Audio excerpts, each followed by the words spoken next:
Well, hello, everyone. On today with us is David. He's going to be walking us through his talk on stacks and queues with amortized logarithmic time operations. David is a longtime Haskell puzzler and lead maintainer of the containers and unordered containers packages. Please let us know if you have any questions in the Twitch chat here. I'll be moderating those and we'll have a QA session at the end as well via Zoom. But during the talk, please let us know if you have any clarifying questions, and we'll try our best to get those answered. Take it away, David. Thank you. Thanks everyone for coming. Before I get properly started, I want to give one caveat, which is that while I came up with the data structures that I'm going to discuss independently, I've not performed any kind of formal literature review, so I can't say with any certainty that nobody else has already come up with the same things. Now, why might we talk about such basic structures as stacks and queues? What else is left to say about them? And I think one answer is space efficiency.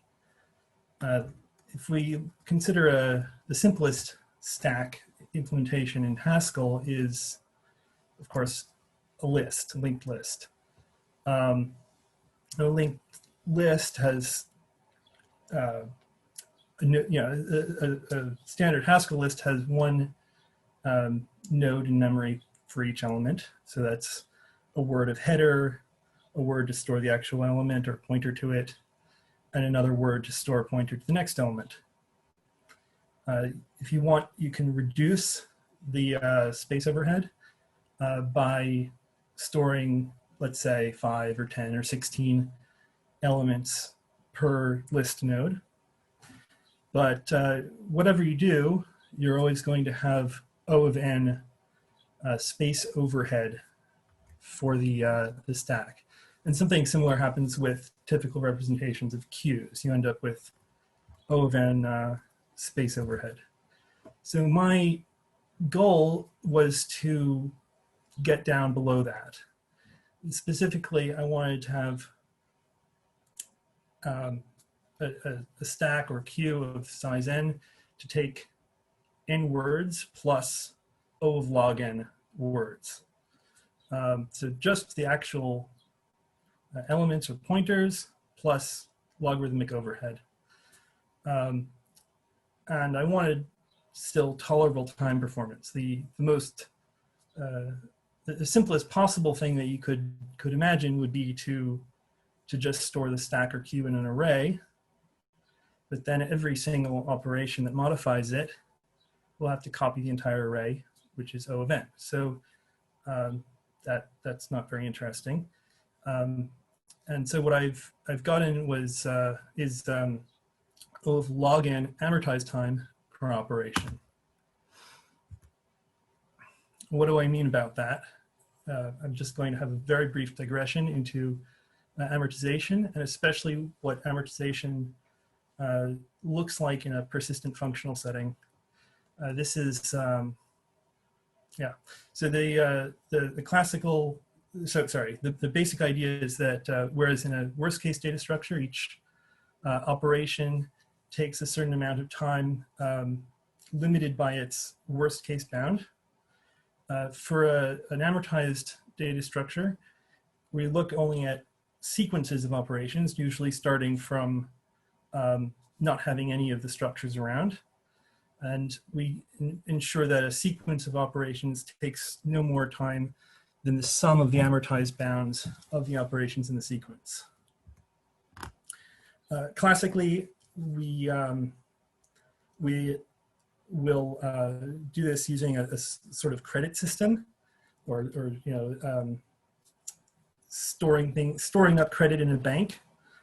And so if you have a cheap operation, one that takes less time than its amortized bounds, then you will store those credits in the account. It'll deposit those credits in the savings account to use later. And then if you have an expensive operation that takes longer than its amortized bound, then you'll withdraw credits from the account and spend those to pay for the operation.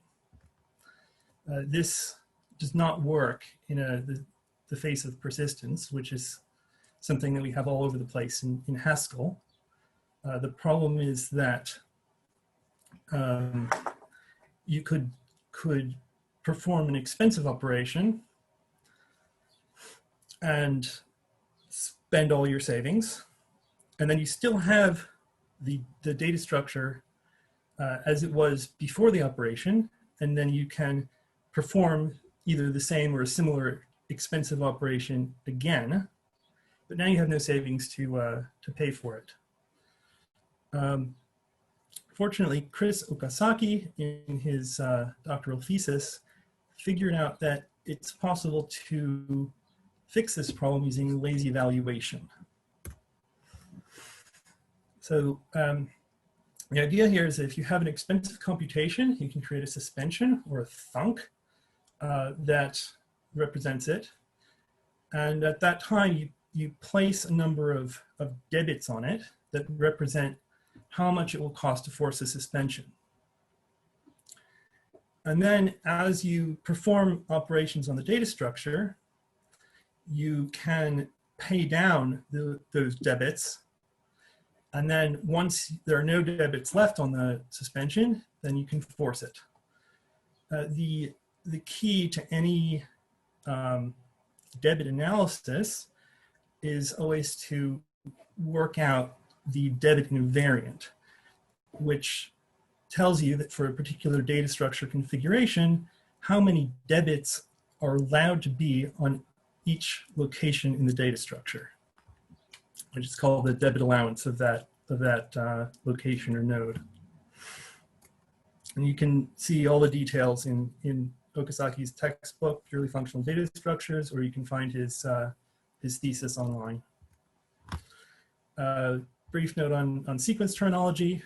We're going to say cons to mean inserting in the front, snock inserting in the rear, and uncons for the operation of getting the front element and also removing it. Okay, so as already discussed, using just an array won't work. We will need to use arrays because if we just have pointer-based data structures, there's no way we can get things compact enough. So as already discussed, just using one array isn't going to work, and using a bunch of arrays of a fixed size won't work. So we're going to need to have arrays of multiple sizes. And the simplest thing that I could think of, which is too simple, but which has enough elements to give you a flavor of what's to come, that I think it's worth going through. And that's that's a system based on standard binary numbers. So we're going to consider a 1 bit to be an array, and a 0 bit to be no array, just a blank space. And the size of the arrays will double as you go down this data structure. So here's an example. If you have a stack of 21 elements, then that will be represented as the binary number 10101. The least significant bit is on top. And so then you have here an array of size 1, here you have no array, here you have an array of size 4, here you have no array, here you have an array of size 16, and it all works out. So here's what that looks like in terms of arrays. Now,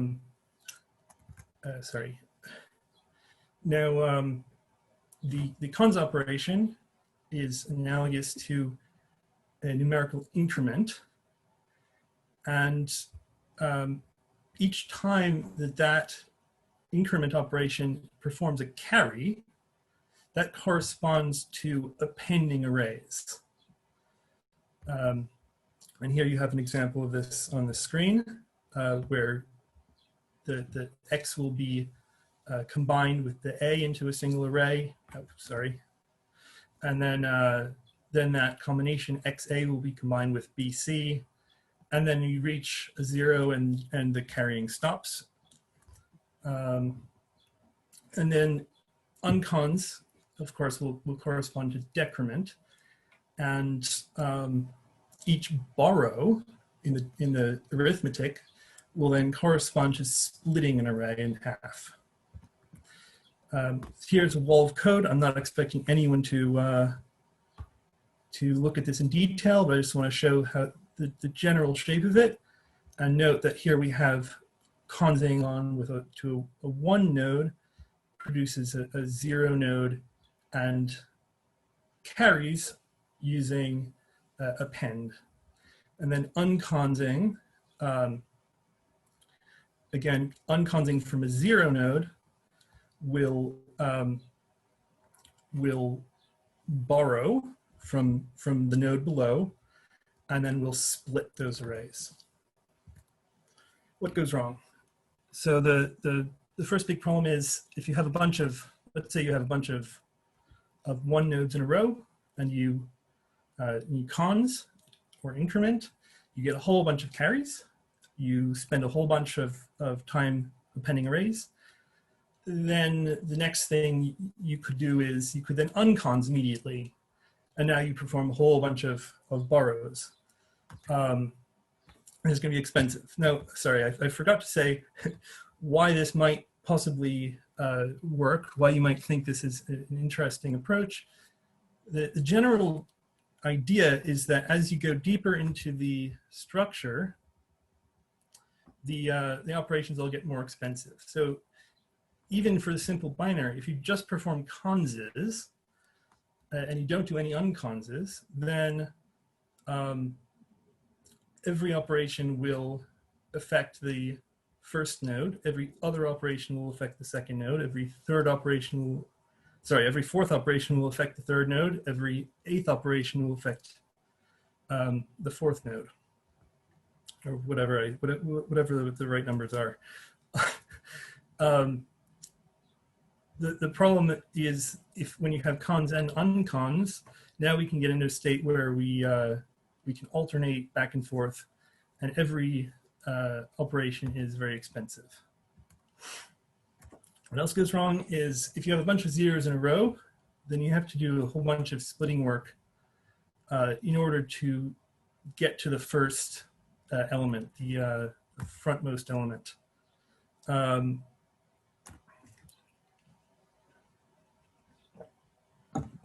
So we can solve both of these problems by switching to a zeroless redundant binary representation.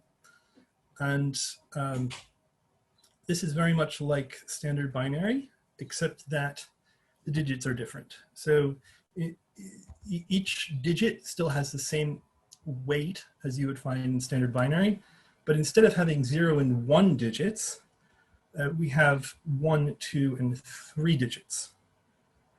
And the increment operation will do the obvious thing with 1, with 2, but then when it hits a 3, if you just bump that up, then you get a 4. So then you subtract 2, which carries the 1, and you're left with 2. And then decrement goes the same way. And if you have 1, then you borrow, and you end up with 2. Now there are two kind of important things here. One of them is that if you have a 2, then whether you increment or decrement, that operation is not going to cascade. You're going to stop at that digit. And the second thing is that when an operation does cascade, it always gives you a 2. And so in the data structure terminology, 2 is called a safe digit.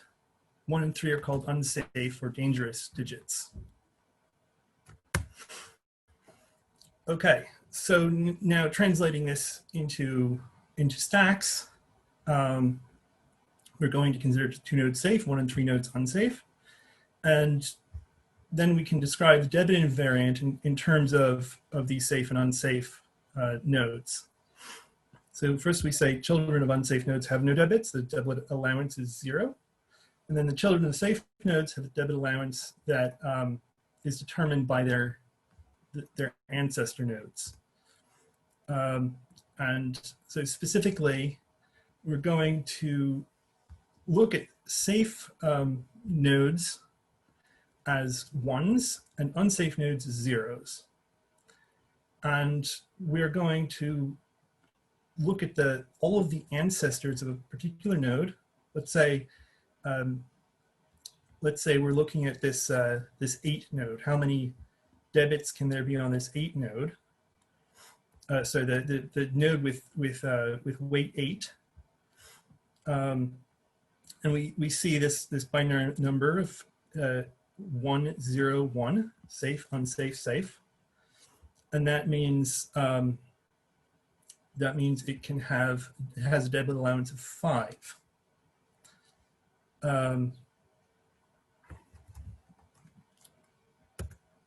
Oh, sorry. I'm going to sorry, 1 second. Changed my mind. I'm not going to go into full details of how the amortization works, but I just want to give a little bit of a flavor of it. This is what happens if we have several 3s in a row for cons, and then we have some other things. And it turns out that the hardest case is this one, where we have some 3s in a row, and then a 2, and then some other things. These other things don't change when we perform the cons. And over here you see how the situation changes before and after. And you'll see that those first few nodes, which previously allowed 0 debits, now allow debits.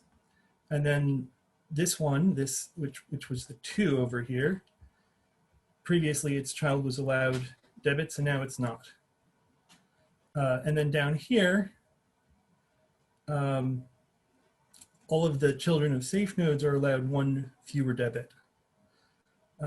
So dispose of this situation very easily by paying off 1 debit per node, which is logarithmic cost. And then over here, the situation is a little bit trickier, but the real key is to see that this 8 is very close to this 7. It's always going to be very close. We're always going to have the power of 2 here and 1 less than that over here. And so what we can do is we can pay off one of these debits and transfer the rest of them up here. And then we're, in the process of performing this operation, we also are creating a bunch of debits to pay for the appends that we're doing, changing these 3s to 2s.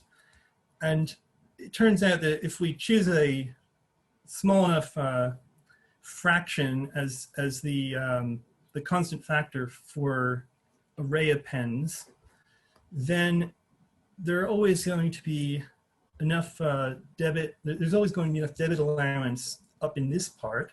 That is, looking at the things that the 3s that change to 2s, except for the last one, to pay for that. When I was in the process of working out these data structures, it started with asking a Stack Overflow question, which I then found a way to answer. And once I'd come up with an answer, Liao Xia came around and showed off a formal proof in Coq that using the debit invariant that I've described actually does lead to proof of the amortized bounds I've indicated. All right, so now let's go to queues. The situation is actually very similar, but there are more moving parts. We need, for a queue, we need to have fast access to the front of the queue so that we can take out elements. We need fast access to the rear of the queue so we can insert elements. And we do this by giving each node a piece of the front and a piece of the rear. So visually it looks like this, where elements enter at the rear of the first node, and then they flow down to the bottom, and then they flow back up to the top. So the analysis is very similar. Just like I said, more pieces. In the front, we consider, we break up the node into a digit for the front and a digit for the rear. We consider the 2 and 3 digits to be safe in the front and the 0 and 1 to be safe in the rear. And we consider a node to be safe if it's doubly safe, if it's safe in the front and in the rear. Now, again, the debit invariant actually is exactly the same as for stacks. We do the same thing, the same trick of looking at safe and unsafe as bits in a binary number. And we use that to express the debit allowance. The bit that gets a little bit trickier is that if we have an operation that cascades from an unsafe node, then we have to turn it into a safe node. And previously that meant either doing a carry or a borrow. Now we might have to do both. If we have an unsafe node in the front and also an unsafe node in the rear, then let's say we perform a SNOC operation, we can't just change the rear digit and carry. We actually need to change both digits, performing both a carry and a borrow. And this is facilitated by an operation I call shift. It doesn't really matter, but the shift operation logically performs a SNOC and then an uncons. But it does so in such a way that it guarantees that the result is going to be a safe node if it cascades. All